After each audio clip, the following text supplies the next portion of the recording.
शक्तीपीठ महामार्गाविरोधात शेकापचा लढा कायम। नुकताच शेतकरी कामगार पक्षाचा पश्चिम महाराष्ट्र विभागीय मेळावा कवठे महाकाळ येथे संपन्न झाला। या मेळाव्यात शक्तीपीठ महामार्गाविरोधात शेकापकडून तीव्र विरोध व्यक्त करण्यात आला। या मेळाव्यात शेतकरी कामगार पक्षाचे सरचिटणीस जयंत पाटील, सांगोल्याचे आमदार डॉ. बाबासाहेब देशमुख, माजी आमदार बाळाराम पाटील, संपत बापू पवार पाटील, राज्य महिला आघाडीच्या प्रमुख ॲडव्होकेट मानसी म्हात्रे, SV जाधव, राजेंद्र कोरडे आदी उपस्थित होते।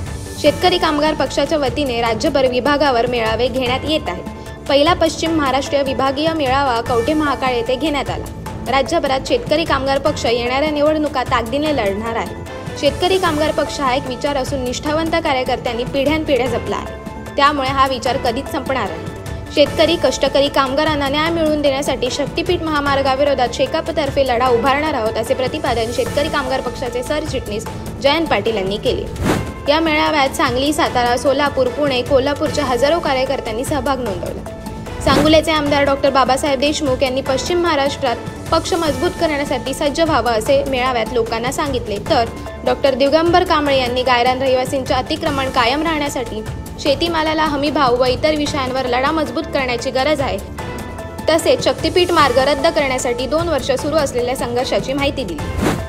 ॲडव्होकेट मानसी म्हात्रे यांनी महिलांच्या समस्या समोर येण्याची गरज आणि संघर्ष करण्यासाठी आवाहन केले।